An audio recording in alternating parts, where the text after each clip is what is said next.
নেতৃবৃন্দ সহ বহু নাম না জানা অনেক সাধারণ মানুষ এই আন্দোলনে অংশগ্রহণ করেছেন। এই আন্দোলনে শহীদ হয়েছেন তরকারিওয়ালা, রিক্সা চালক, দিন মজুর থেকে শুরু করে শিশু বাচ্চারা পর্যন্ত রেহাই পায় নাই। এরকম ভয়াবহ একটা পরিস্থিতির মধ্যে দিয়ে আমরা গিয়েছি। আমি ব্যক্তিগতভাবে আমার কথা বলতে চাই, এপ্রিল মাসে থেকেই আমি কারাবন্দী ছিলাম।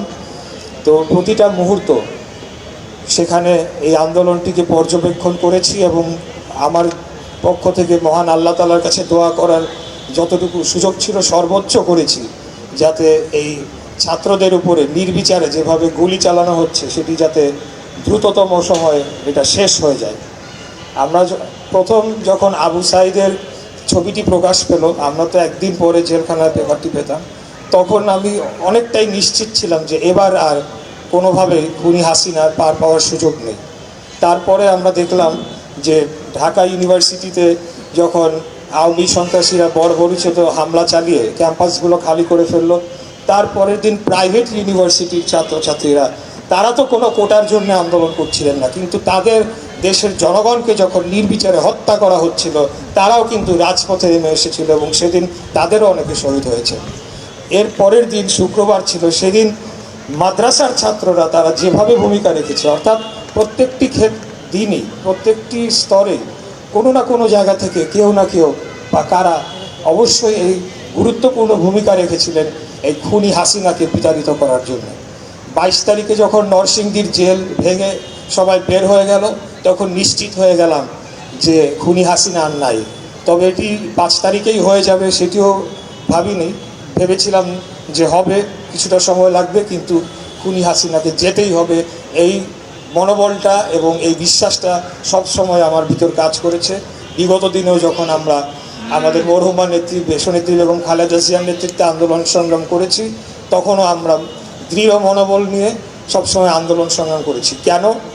কারণ আমরা সবসময় বাংলাদেশের পক্ষে, বাংলাদেশের স্বাধীনতার সার্বভৌমত্বকে রক্ষা করার জন্য, বাংলাদেশের জনগণের অধিকারকে প্রতিষ্ঠা করার জন্য এবং গণতন্ত্রকে প্রতিষ্ঠা করার জন্য লড়াই সংগ্রাম করেছি। কাদের বিরুদ্ধে? যারা 1971 সালের মহান মুক্তিযুদ্ধকে বিক্রি করে, ফেরি করে বাংলাদেশের জনগণের অর্থ সম্পদ লুটপাট করে বিদেশে পাচার করে দিচ্ছিল, যারা দেশের শত্রু হিসাবে বিবেচিত, তাদের বিরুদ্ধে আমরা আন্দোলন সংগ্রাম লড়াই করছিলাম। তাই অবশ্যই আমাদের বিশ্বাস ছিল একদিন না একদিন অবশ্যই খুনি হাসিনার পতন হবে। তো আরেকটি কথা যেটি বলতে চাই, যে এই বিষয়টি নিয়ে আমি মনে হয় যে আমাদের যারা বিরোধী দলীয় যারা রয়েছেন তাদেরকে একটু চিন্তা ভাবনা করা উচিত। তারা অনেক সময় নিজেদের ক্ষুদ্র ব্যক্তি স্বার্থের বিষয়ে অনেক বেশি সোচ্চার হয়ে ওঠেন, কিন্তু আজকাল আমরা খুনি হাসিনার যে গণহত্যা চালিয়েছে সেটার বিচারের জন্য কিন্তু আমরা তেমন কোনো তাদের উচ্চবাচ্য বলেন বা রাজনৈতিক কর্মসূচি, সেটা সকলের ক্ষেত্রেই প্রযোজ্য আমরা দেখছি না। বাংলাদেশের মাটিতে এই খুনি হাসিনা যে গণহত্যা চালিয়েছে, যেটা বিশ্বব্যাপী জাতিসংঘ দ্বারা স্বীকৃত, এই গণহত্যার যদি আমরা বিচার না করতে পারি, আর কোনোভাবে কেউ আমাদের মধ্যে যদি তাদেরকে পুনর্বাসন করে কোনো কিছুর বিনিময়ে, তাহলে এর চেয়ে লজ্জাজনক আর কিছু হতে পারে না একটা জাতির জন্য। তাই আমি আজকে আহ্বান জানাবো, আমি মুক্তিযুদ্ধ বিষয়ক মন্ত্রণালয় প্রতিমন্ত্রী দায়িত্ব পালন করছি। আমার পূর্ববর্তী বক্তা তিনি খুব সঠিকভাবেই বলে গিয়েছেন, যারা এই আন্দোলনে আহত হয়েছেন, গুরুতর আহত হয়েছেন, তাদের দৃষ্টিশক্তি হারিয়েছেন, অঙ্গহানি হয়েছেন, তাদেরকে এই রাষ্ট্রের পুনর্বাসন করা, এবং তাদেরকে তো আমরা আগের জায়গায় ফিরিয়ে নিয়ে যেতে পারবো না। এক ব্যক্তি যিনি 2 চোখে দেখতেন, হঠাৎ এখন তিনি অন্ধকার দেখেন, তাকে আমরা কোনোদিনই আর তার আগের জায়গায় নিয়ে যেতে পারবো না। কিন্তু তাদের কষ্টটা কিছুটা যদি লাঘব করতে পারি, তাহলে পরে আমি বলবো যে আমাদের যে রাষ্ট্রের যে দায়িত্ব সেটি আমরা পালন করতে সক্ষম হয়েছি। তাই আমি আপনাদের মাঝে আরেকটু বলতে চাই যে আমরা মুক্তিযুদ্ধ বিষয়ক মন্ত্রণালয়ের অধীনে যে জুলাই অধিদপ্তর গঠন হয়েছে, সেই অধিদপ্তরটা আমরা অন্তর্বর্তীকালীন সরকারের থেকে উত্তরাধিকার সূত্রে পেয়েছি। তো এই মন্ত্রণালয়ের কার্যক্রম নিয়ে এখন সমালোচনা আসলে করব না, আমরা ইউনিটি ধরে রাখতে চাই। তবে অনেকগুলো কাজ যেটা তারা করতে পারতেন, হয়তো বা তাদের পক্ষে কোনো না কোনো কারণে করা হয়ে ওঠে নাই, বা বিশেষ ব্যক্তিদের জন্য করেছেন, অন্যদের জন্য করতে পারেন নাই বলে আমি ধরে নিচ্ছি। আমরা গুছিয়ে ওঠার চেষ্টা করছি। যারা আহত হয়েছেন, আমাদের কাছে স্ট্যাটিস্টিক্স আছে যে 30 থেকে 40,000 ব্যক্তি আহত হয়েছেন, কিন্তু তাদের সবাইকে কিন্তু আমরা চিকিৎসার আওতায় নিয়ে আসতে পারি না, যেটা তাদের প্রাপ্য। আমরা সেই কার্যক্রমটি শুরু করেছি, আমরা সবাইকে নিয়ে আসবো ইনশাআল্লাহ। আরেকটি হলো শহীদদের সংখ্যার বিষয়। আপনারা জানেন যে জাতিসংঘের ইনিশিয়াল রিপোর্টে বলা হয়েছিল 1400-র মতো ব্যক্তি শহীদ হয়েছেন। আমাদের দলীয় সূত্র বলে প্রায় 2000-এর কাছাকাছি বা তার অধিক ব্যক্তিরা শহীদ হয়েছেন, কিন্তু তালিকাটি করা সম্ভব হয় নাই। সেটিরও অনেক কারণ রয়েছে। তার মধ্যে আমি বলবো যে এই আন্দোলনে অনেকেই যারা অংশগ্রহণ করেছেন তারা অনেকেই নিম্নবিত্ত শ্রেণীর ছিলেন, অনেকে পথশিশু ছিলেন, ছিন্নমূল ছিলেন, যাদের পরিবার ছিল না। তাদের লাশগুলোকে কোথায় কিভাবে ধ্বংস করে দেওয়া হয়েছে, হয়তো এই কারণে আমরা এখন পর্যন্ত সেটা হদিস পাইনি। তবে আমরা রাষ্ট্র পরিচালনার দায়িত্ব নেওয়ার পর এরকম অনেকগুলো পরিবার যারা দূর দূরান্তে গ্রামে বসবাস করে, তারা আসলে জানেই না যে ঢাকায় আসবে কিভাবে, বা তাদেরকে সহযোগিতা করারও কেউ নাই, তাদেরকে অন্তর্ভুক্ত করা যায় না। তবে আমরা সিদ্ধান্ত নিয়েছি, আমরা এই তালিকাটিকে সর্বোচ্চ চেষ্টা দিয়ে সম্পূর্ণ করার চেষ্টা করব, এবং আমাদের যারা শহীদরা রয়েছেন তারা যাতে হারিয়ে না যায়, তাদেরকে তালিকাভুক্ত করার মাধ্যমে তাদের স্মৃতিটাকে আমরা ধরে রাখবো ইনশাআল্লাহ। এটি আমি বলতে চাই। আর বক্তব্য বেশি দীর্ঘায়িত করব না।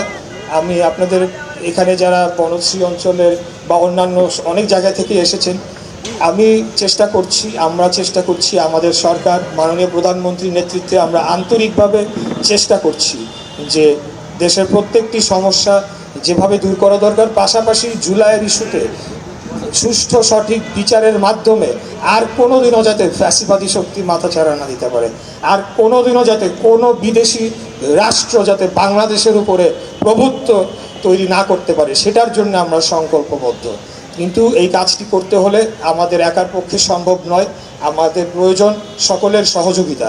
তাই আমি বলবো যে রাজনৈতিক মতপার্থক্য তো থাকতেই হবে, তাই না হলে তো এটা গণতান্ত্রিক দেশ হতো না।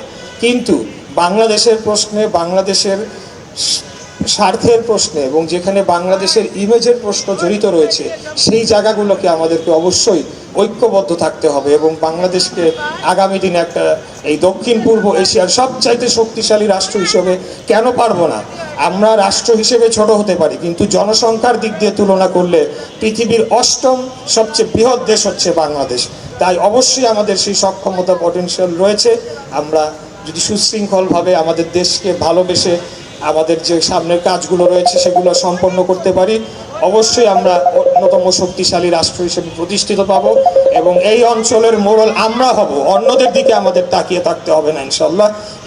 এই ধরনের একটা বাংলাদেশ আজকে আমাদের জীবদ্দশায় হয়তো দেখে যেতে পারবো না, কিন্তু সেই ভিত্তিটা আমরা রচনা করে দিয়ে যেতে চাই, যাতে আমাদের আগামী প্রজন্ম সেই ধরনের একটা আত্মপরিচয় নিয়ে, গর্ব ভরে বাংলাদেশি পরিচয় নিয়ে বেঁচে থাকতে পারে। সবাই আবারও ভালো থাকবেন। আয়োজকদের আবারও ধন্যবাদ জানাচ্ছি। স্পেসিফিক এই অঞ্চলের বিষয়গুলো আপনারা তুলে এনেছেন। এরকম আরও অনেকগুলো হটস্পট রয়েছে, যেগুলো যাত্রাবাড়ির কথা বলা হয়েছে, উত্তরার কথা রয়েছে, সায়েন্স ল্যাব, বিভিন্ন জায়গায় বিভিন্ন ঘটনা রয়েছে। সবারই যার যার একটা নিজস্ব স্টোরি রয়েছে, তো সেগুলোকে আমরা অবশ্যই স্মৃতিগুলোকে সংরক্ষণ করব, এবং সংরক্ষণ করার মাধ্যমে আমরা পরবর্তী প্রজন্মের কাছে দেখিয়ে দিয়ে যাব যে বাংলাদেশ রাষ্ট্র, বাংলাদেশ জাতি একটা বীরের জাতি। 1971 সাল আমাদের শুরু, আমাদের পরিচয়, আমাদের একমাত্র পরিচয়। 1971 সালে সব কিছু শুরু হয়েছিল। 1971 সালের মহান মুক্তিযুদ্ধকে আমরা অনুপ্রেরণা হিসেবে ধরে নিয়ে বিগত 1.5 দশক ফ্যাসিবাদের বিরুদ্ধে লড়াই করেছি। এই 71 সালকেই বুকে ধারণ করে জুলাইয়ের রক্তাক্ত গণঅভ্যুত্থানও হয়েছে, যেখানে আধিপত্যবাদী শক্তি এবং স্বৈরাচারের বিরুদ্ধে বাংলাদেশের সাধারণ জনগণ রুখে দাঁড়িয়েছিল। সেই জাতি আমরা সেভাবে নিজেদেরকে গড়ে তুলব এবং বাংলাদেশকে এগিয়ে নিয়ে যাব। সবাইকে আবারও ধন্যবাদ জানিয়ে আমার বক্তব্য শেষ করছি। খোদাফেজ। বাংলাদেশ জিন্দাবাদ, বাংলাদেশ জাতীয়তাবাদী দল জিন্দাবাদ। আজকের মাননীয় প্রধানমন্ত্রী, আমাদের নেতা দেশনায়ক জনাব তারেক রহমান জিন্দাবাদ। মরহুমা বেগম খালেদা জিয়া আপসীর নেতৃত্ব